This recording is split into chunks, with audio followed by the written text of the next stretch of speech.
नमस्कार, आप देख रहे देवभूमि समाचार। मैं आपके साथ प्रियंका मलिक हाजिर उत्तराखंड की तमाम छोटी बड़ी खबरें लेकर खबरों का रुख करेंगे, लेकिन सबसे पहले एक नजर हेडलाइंस पर। विजय दिवस के मौके पर सीएम धामी ने शहीद जवानों को दी श्रद्धांजलि। सेना भर्ती की तैयारी कर रहे युवाओं के लिए की घोषणा, भोजन भत्ते में किया इजाफा। हरिद्वार में शत्रु संपत्ति के मामले पर सीएम धामी का बड़ा बयान, दोषियों को नहीं बख्शेगी सरकार, विपक्ष ने साधा निशाना, प्रदेश को दीमक की तरह कर रहे खोखला।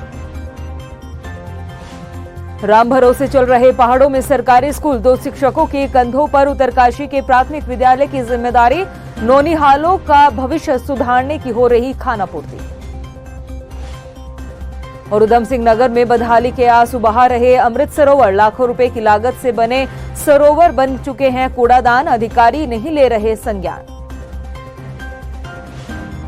हेडलाइंस के बाद बुलेटिन में खबरें विस्तार से। विजय दिवस के मौके पर मुख्यमंत्री पुष्कर सिंह धामी ने देहरादून के गांधी पार्क स्थित शहीद स्मारक पर शहीद जवानों को श्रद्धांजलि दी और इस मौके पर सीएम धामी ने सेना की भर्ती के लिए तैयारी कर रहे युवाओं के भोजन भत्ते को 80 रुपए से बढ़ाकर 225 रुपए करने की घोषणा की। सीएम धामी ने कहा कि भारतीय सेना ने हमेशा अपने दुश्मनों को लड़ाई में शिकस्त दी है। आपको बता दें कि साल 1971 में भारत की सेना ने पाकिस्तान को घुटनों पर झुका दिया था। पाकिस्तान के 93,000 सैनिकों को आत्मसमर्पण करने पर मजबूर किया गया था और हर साल इस दिन को विजय दिवस के मौके पर मनाया जाता है।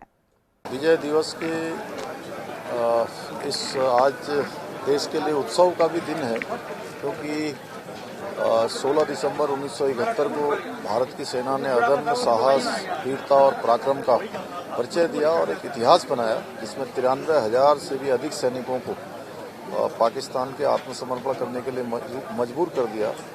ये द्वितीय विश्व युद्ध के बाद सबसे बड़ा समर्पण था। तो उन सभी वीर शहीदों को, सैनिकों को, योद्धाओं को हम नमन करते हैं, उनको श्रद्धांजलि व्यक्त करते हैं और उनको भी स्मरण करते हैं जिन्होंने इस वीरता इसमें अपना अहम योगदान दिया। एक घटना हुई थी जो कि आजकल शायद वो हाथ हमारे उतने नहीं बंधे हुए। थोड़ा सा डिस्प्यूट हुआ था बॉर्डर पर, तो उनका एक हवलदार आया था। उसने कहा था, आपको फायर खोलने के लिए दिल्ली से चाहिए सैंक्शन, मेरी जेब में है। उसने जाके फायर खोला। हम लोगों ने जवाब दे दिया ठीक है। उसी टाइम हमने दिल्ली से नहीं वहीं से कर दिया, कि उसको बता तो दिया था, लेकिन उस टाइम थोड़ा सा रेस्ट्रिक्शन था, अब नहीं। हरिद्वार में शत्रु संपत्ति के मामले में विजिलेंस की कार्रवाई को लेकर मुख्यमंत्री पुष्कर सिंह धामी ने बड़ा बयान दिया है। सीएम धामी ने कहा कि हरिद्वार की शत्रु संपत्ति के मामले की जांच चल रही है। इसमें जो भी लोग दोषी पाए जाएंगे उनके खिलाफ सख्त कार्रवाई की जाएगी, चाहे इसमें फिर कोई अधिकारी हो या फिर कोई अन्य व्यक्ति। देखिए, हमने पहली बार इस प्रकार के प्रयासों को शुरू किया है कि जो भी गड़बड़ियां हैं किसी भी स्तर पर होंगी, तो उसकी जांचोपरांत जहां पर भी अगर ऐसे मामले पाए जाते हैं जिसमें गड़बड़ियां हुई हैं, कहीं पर भ्रष्टाचार हुआ है, तो उस पर कार्रवाई होगी और कार्रवाई नहीं होगी, कड़ी कार्रवाई होगी। आप शुरू से लेकर अभी तक देख रहे होंगे जितने भी मामले आए हैं, चाहे वो रजिस्ट्री का मामला हो, चाहे वो भर्तियों का मामला हो या कहीं पर भी घूस लेने का मामला हो, सब पर हमने कार्रवाई की है और सबको साफ संदेश भी दिया है कि नीचे के स्तर पर कहीं पर भी अगर इस प्रकार की गड़बड़ियां हमारे समक्ष आएंगी तो निश्चित रूप से उस पर कार्रवाई होगी। वहीं लोक सेवकों के द्वारा हरिद्वार में शत्रु संपत्ति को खुर्द-बुर्द किए जाने के मामले के बाद अब विपक्ष ने भी सरकार पर निशाना साधा है। कांग्रेस की मुख्य प्रदेश प्रवक्ता गरिमा दसौनी ने कहा कि राज्य में जिन सेवकों के ऊपर सुरक्षा या विकास का जिम्मा है, वो ही दीमक की तरह प्रदेश को खोखला करने में जुटे हैं और राज्य सरकार को ऐसे भ्रष्ट अधिकारियों पर सख्त कार्रवाई करनी चाहिए। जो कार्रवाई करने वाले हैं उन पर कौन कार्रवाई करेगा? क्योंकि हर एक के ऊपर कोई ना कोई बैठा हुआ है। अगर नीचे वाला कोई चीज खुर्द-बुर्द कर रहा है तो ऊपर वाला क्या कुर्सी गर्म करने के लिए नियुक्त किया गया है? ये जो एसडीएम और तमाम लोग अधिकारी उसमें संलिप्त पाए जा रहे हैं, उनके सीनियर्स क्या कर रहे थे?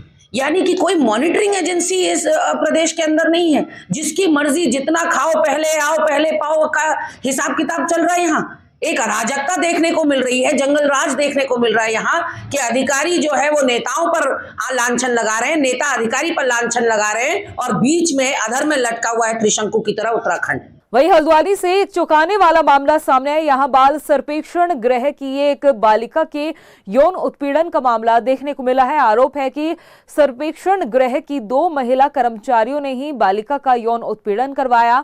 ये दोनों महिलाएं अक्सर बालिका को बाहर लेकर जाती थी। इस पूरे मामले में बाल कल्याण समिति के सदस्य रविंद्र रोतेला की तहरीर पर मुकदमा दर्ज कर लिया गया है। मानसिक चिकित्सक को डॉक्टर युवराज पंसर को दिखाया था, तो उन्होंने कहा कि ये थोड़ा मानसिक तनाव में है, डिप्रेशन में है, तो इनकी काउंसलिंग वगैरह चल रही थी। कौन सी कमरे में चल रही थी? शारीरिक शोषण उसके साथ हुआ है? नहीं, यहाँ पे अस्पताल में सर, तो वहाँ पे डॉक्टर के पास ही भेजा गया है उसको, तो वहाँ पे कैसा? तो वो 2 महिलाएं कर्मचारी हैं? Yes sir. तो कमरे में क्यों ले जाती थी? आपको बताया होगा क्यों ले जाती थी? सर इनको तो अस्पताल ले जाया जाता था। तो अस्पताल में जो डॉक्टर का कक्ष है वहाँ पे ले जाया जाता था। आरोप है मैम? सर ये तो जब जांच होगी सर उस पर सत्यता आएगी। हम लोगों की नॉलेज में आई थी कि नारी निकेतन जो बाल संप्रेक्षण गृह है वहाँ पर एक बच्चे ने वहाँ के स्टाफ पर दुर्व्यवहार की कुछ शिकायतें करी हैं और गंभीर आरोप लगाए हैं, जिसमें शोषण के संबंध में भी आरोप लगाए गए हैं। कल रात को ही हमारी टीम वहाँ चली गई थी और सभी जो सक्षम अधिकारी हैं उनकी उपस्थिति में बालिका के बयान वगैरह लेकर जो FIR है संबंधित दोषियों के विरुद्ध वो दर्ज कर ली गई है। अभी पुलिस आगे की इन्वेस्टिगेशन कर रही है। वहीं हल्द्वानी के संरक्षण गृह में रह रही नाबालिग के साथ हुए दुष्कर्म के मामले पर महिला एवं बाल विकास मंत्री रेखा आर्या ने संज्ञान लिया है। इस मामले में मंत्री ने एक अधिकारी को निलंबित करते हुए 2 सदस्य समिति का गठन कर मामले में जांच के आदेश दे दिया है। अखबार के माध्यम से ही संज्ञान में आया और उसका संज्ञान लेते हुए जनपद स्तर पर विभाग के अधिकारियों द्वारा या विभाग के कर्मचारियों द्वारा किस प्रकार की लापरवाही बरती गई है उसके लिए एक जांच कमेटी बना दी गई है और जांच कमेटी में मोहित चौधरी जो कि चीफ प्रोबेशन अधिकारी हैं उनको जांच अधिकारी बनाया गया है। साथ ही अंजना गुप्ता जी को उनके साथ रखा गया है और 2-3 दिनों के अंतर्गत ही विभागीय स्तर पर हुई त्रुटियां या उस बालिका के द्वारा जो आरोप लगाए गए हैं उसकी समीक्षा करना, उसकी जांच करना, उन और अधिकारियों की या कर्मचारियों की भूमिका को देखना, ये विशेषतः जो है जांच का महत्वपूर्ण हिस्सा है। वहीं कांग्रेस की मुख्य प्रवक्ता गरिमा दसोनी ने हल्द्वानी में बढ़ रहे अपराध को लेकर राज्य सरकार पर निशाना साधा है। कांग्रेस प्रवक्ता ने कहा कि पिछले 4 महीने में हल्द्वानी के भीतर 3 महिला अपराध सामने आ चुके हैं, लेकिन कार्रवाई के नाम पर सिर्फ खाना पूर्ति की जा रही है। अपराध के बढ़ते मामलों पर सरकार को सख्त एक्शन लेना चाहिए। हल्द्वानी के संरक्षण गृह में एक नाबालिग बच्ची ने यह शिकायत की है कि कई दिनों से उसके साथ दुष्कर्म हो रहा है और दुष्कर्म करवाने के लिए वहीं की संरक्षण गृह की 2 महिलाएं जिन्होंने मातृशक्ति को शर्मसार किया है, वो 2 महिलाएं इस नाबालिग बच्ची को कहीं ले जाती थीं और वहां उसके साथ लगातार कई दिनों से दुष्कर्म हो रहा है। तो ये देवभूमि उत्तराखंड के लिए एक बड़ी शर्मसार करने वाली घटना है कि हल्द्वानी जिले में अगर कुछ हो रहा है, प्रॉपर हल्द्वानी में पिछले 3 महीने में 3 बड़ी घटनाएं हो रही हैं जो उत्तराखंड को शर्मसार कर रही हैं, लेकिन न धामी सरकार चेत रही है, न शासन प्रशासन सुनने को राजी है। बच्चों के उज्जवल भविष्य के लिए सरकार की तरफ से समय समय पर शिक्षा व्यवस्था में सुधार करने का दावा तो किया जाता है, लेकिन हकीकत इससे बिल्कुल परे नजर आती है। आज हम आपको उत्तरकाशी की एक ऐसे स्कूल की हकीकत बताने जा रहे हैं जहां छात्रों की संख्या तो 81 है, लेकिन उन्हें पढ़ाने वाले शिक्षकों की संख्या सिर्फ 2 है। ये खास रिपोर्ट देखिए। सुनिए शिक्षा मंत्री जी, स्कूल में एक ऐसी व्यवस्था, 81 छात्रों को पढ़ाते हैं सिर्फ 2 शिक्षक। भगवान भरोसे नौनिहालों का भविष्य, ऐसे कैसे पढ़ेगा उत्तराखंड? शिक्षा में सुधार, बच्चों के उज्जवल भविष्य के लिए नई योजनाओं की बातें तो खूब की जाती हैं, लेकिन असल में क्या इस पर काम किया भी जाता है? ये सवाल इसलिए क्योंकि जब आप स्कूल की तस्वीर देखेंगे, वहाँ के हाल से रूबरू होंगे, तो शायद आपको इसका जवाब मिल जाएगा। अब आपको बताते हैं उत्तरकाशी के एक ऐसे स्कूल का हाल जहां पढ़ने आते हैं 81 छात्र, लेकिन इन्हें पढ़ाने वाले शिक्षकों का भारी टोटा है, क्योंकि छात्रों की इतनी बड़ी संख्या पर महज 2 टीचर पढ़ाते हैं। इसी से आप अंदाजा लगा सकते हैं कि आखिर बच्चों को पढ़ाई के नाम पर कैसी खाना पूर्ति की जाती है। उत्तरकाशी के दूरस्थ क्षेत्र गाजड़ा पट्टी का प्राथमिक विद्यालय भड़कोट, जो सड़क से महज 10 मीटर की दूरी पर है। यहाँ हर रोज बच्चे अपने उज्जवल भविष्य के लिए आते तो जरूर हैं, लेकिन इन्हें पढ़ाने वाले शिक्षकों की भारी कमी है, जिसका अंदाजा बच्चे से पूछे गए सवालों के जवाब से आप लगा सकते हैं।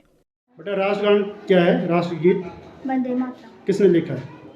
कैसे? किसने लिखा वंदे मातरम? बंकिम चंद्र। देश के प्रथम प्रधानमंत्री का नाम? नरेंद्र मोदी। देश के प्रथम प्रधानमंत्री। चलो वेरी गुड। वर्तमान अभी कौन है प्रधानमंत्री? राष्ट्रपति का नाम? श्रीमती द्रौपदी मुर्मू। कितने टीचर हैं आपके? कैसे पढ़ाते हैं? क्या क्या पढ़ाते हैं आपको? जोड़ बनाने जिसको जो आता नहीं है वो पढ़ाते हैं। वहीं जब शिक्षकों की कमी को लेकर सवाल पूछा गया तो स्कूल की जिम्मेदारी संभाल रहे प्रधान अध्यापक ने भी इस बात को कबूल किया और बताया कि महज 2 टीचर्स 81 बच्चों को पढ़ाने के लिए मजबूर हैं। बच्चों का अलग अलग ग्रुप बनाया जाता है ताकि 2 टीचर्स ही 81 बच्चों को पढ़ा सके। तो फिलहाल यहाँ पे वर्तमान में अभी 81 छात्र संख्या पे 2 ही टीचर हैं ना, जबकि आरटी का रूल है कि कम से कम 100 बच्चों पे 3 टीचर होने चाहिए। तो हमें भी ये है कि कम से कम 1 टीचर यहाँ पे हो जाए तो ये काफ़ी है।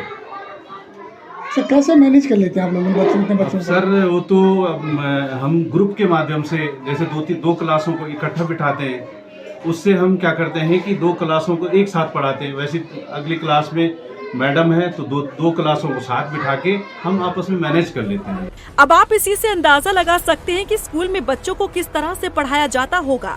ये तस्वीर शासन प्रशासन में बैठे जिम्मेदार लोगों की आंखें खोलने के लिए काफी है, क्योंकि शिक्षा में गुणवत्ता और नौनिहालों के भविष्य की बातें तो खूब की जाती है, लेकिन ये तस्वीर बताती है कि जिम्मेदार लोग कितने संजीदा हैं।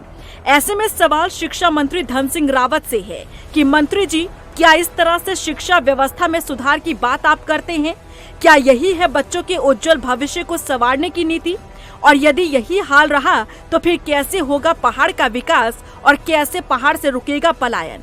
उधम सिंह नगर में बिराई ग्राम के सुंदरपुर और पीपलिया में 1 साल पहले तैयार किए गए अमृत सरोवर बदहाली के आंसू बहा रहे हैं। आपको बता दें कि सुंदरपुर में 2.5 एकड़ जमीन पर 17,70,000 रुपए की लागत से अमृत सरोवर बनाए गए थे। वहीं पीपलिया में लगभग 3 एकड़ जमीन पर 23 लाख रुपए की लागत से सरोवर को तैयार किया था, लेकिन रखरखाव न होने की वजह से तालाब कूड़ेदान में तब्दील हो गए हैं। कार्य जिस संस्था को दिया गया, पता नहीं कौन सी संस्था है, क्या है, ये तालाब अभी इसका काम संपूर्ण किया है, लेकिन इसमें इतनी झाड़ी जंगल आदि घिरी हुई है, चारों ओर से आबादी भी है साइड में, तो इसकी जो है तारबाड़ होनी चाहिए।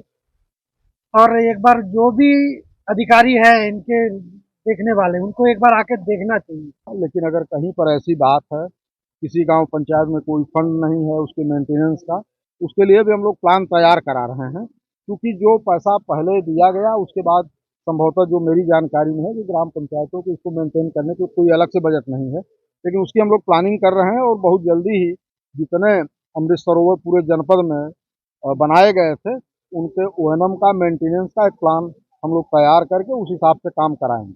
वहीं राजधानी देहरादून के रिलायंस शोरूम में हुई डकैती मामले में शामिल मुख्य आरोपी प्रिंस कुमार ने कई राज उगले हैं। एसएसपी अजय सिंह ने कहा है कि आरोपी ने बताया कि उन्हें घटना को अंजाम तक पहुंचाने के लिए 5 से 6 लाख रुपए तक दिए जाते हैं। पुलिस के मुताबिक आरोपी महाराष्ट्र के रिलायंस ज्वेलरी शोरूम में हुई लूट में भी शामिल था। एसएसपी ने बताया कि पुलिस की कोशिश है कि जल्द से जल्द इनके गैंग लीडर तक पहुंचा जाए। और हमारी डकैती में ये प्रकाश में आने के बाद इस पर 2 लाख का इनाम भी पुलिस मुख्यालय द्वारा डीजीपी महोदय द्वारा किया गया था, इसकी गिरफ्तारी हुई है। तो देखा जाए जिस तरह से अदर स्टेट्स की घटनाओं को अगर हम एनालिसिस करते हैं और अपने स्टेट की घटना को एनालिसिस करते हैं, उस हिसाब से हमारी टीम ने काफ़ी अच्छे तेज़ी से इसमें काम करते हुए पूरी तह तक इसमें नाम के साथ साथ गिरफ्तारियाँ भी की हैं। अब जो अगला हमारे पास टास्क है वो कहीं ना कहीं गैंग लीडर तक पहुंचना है। गैंग लीडर से पहुंचने के बीच की जो अभी 2 अभियुक्त फरार चल रहे हैं, इसमें अविनाश और राहुल नाम के, इनकी गिरफ्तारी सुनिश्चित करनी है और साथ ही साथ इसका जो माल रिकवरी का कहां पर गया हुआ है, किस माध्यम से किस जगह पहुंचा है, उसके बारे में बरामदगी के प्रयास करने। रुड़की के आदर्श नगर में अतिक्रमण हटाने गई टीम के साथ अतिक्रमणकारियों की तीखी नोकझोंक देखने को मिली। नायब तहसीलदार ने हंगामा कर रहे लोगों पर गाली गलौज का आरोप भी लगाया है। नायब तहसीलदार ने बताया कि दुकानदारों को 8 महीने पहले ही कब्जा मुक्त करने के आदेश दिए गए थे, बावजूद इसके अतिक्रमण नहीं हटाया गया। अधिकारी ने बताया कि क्षेत्र में 45 जगहों पर अतिक्रमण चिन्हित किया गया है और इन्हें नोटिस दे लिए 2-2 बार सभी लोगों को, लेकिन जो है ना इन्होंने जितनी इनके पास बैनामा है उससे ज़्यादा एक दुकान और निकाल ली सड़क की ज़मीन में, तो उसे हटाने में ना प्रॉब्लम आ रही और उल्टे गाली दे रहे सर, शासन को गाली दे रहे सबको। पुलिस प्रशासन आपके साथ है उसके बावजूद भी? हाँ देखो तब गाली दे रहा और अब भी नहीं कह रहे 3 दिन का टाइम दे दो, 3 दिन का कहेंगे टाइम दे दो अब भाई सर। तो काफ़ी समय से अब मैं रिटर्न में दे रहा भाई, रिटर्न में दे रहे जब नोटिस आए, ये कम से कम 8 महीने पहली बात चल रही है। वहीं टिहरी में राज्य संपत्ति एवं प्रोटोकॉल सचिव विनोद कुमार सुमन ने अधिकारियों के साथ विकास कार्यों की प्रगति को लेकर समीक्षा बैठक की है। बैठक में मनरेगा, DRDA, उद्यान, कृषि, पेयजल और चिकित्सा क्षेत्र समेत कई दूसरे विकास कार्यों पर मंथन किया गया। सचिव विनोद कुमार सुमन ने बताया कि अधिकारियों को जरूरी दिशा निर्देश दिए गए हैं ताकि आमजन तक सरकार की सभी योजनाओं का लाभ पहुंचा सके। जनपद टिहरी में काफ़ी अच्छा कार्य किया जा रहा है। बहुत सारी स्कीम्स में उनका कार्य अन्य जनपदों से काफ़ी बेहतर है। कमियां तो नहीं कहेंगे, हम कुछ सुझाव जरूर दिए गए हैं जहां पे लगा हमें कि यहाँ पे और अच्छे तरीके से काम हो सकता है, उसके लिए बताया गया है इनको। और ये भी बताया गया है कि जो इनको व्यवधान हो रहा है काम करने में, जो इनको असुविधा हो रही है काम करने में, उसमें इनके सुझाव क्या हैं और किस तरह से समस्या का समाधान करना चाहिए, अपने सुझाव लिख के हमको भेज दें। हम गवर्नमेंट लेवल पे बात करेंगे, उनके विभागीय सचिव से ये बात उठाएंगे और कोशिश करेंगे कि समस्या का समाधान। प्रदेश की खबरों में इतना ही, फिर हाजिर होंगे कुछ खास खबरों के साथ। तब तक के लिए मुझे दे इजाजत, नमस्कार। विजय दिवस के मौके पर सीएम धामी ने शहीद जवानों को दी श्रद्धांजलि। सेना भर्ती की तैयारी कर रहे युवाओं के लिए की घोषणा, भोजन भत्ते में किया इजाफा। हरिद्वार में शत्रु संपत्ति के मामले पर सीएम धामी का बड़ा बयान, दोषियों को नहीं बख्शेगी सरकार, विपक्ष ने साधा निशाना, प्रदेश को दीमक की तरह कर रहे खोखला। राम भरोसे चल रहे पहाड़ों में सरकारी स्कूल, 2 शिक्षकों के कंधों पर उत्तरकाशी के प्राथमिक विद्यालय की जिम्मेदारी, नौनिहालों का भविष्य सुधारने की हो रही खानापूर्ति। और उधम सिंह नगर में बदहाली के आंसू बहा रहे अमृत सरोवर, लाखों रुपए की लागत से बने सरोवर बन चुके हैं कूड़ादान, अधिकारी नहीं ले रहे संज्ञान।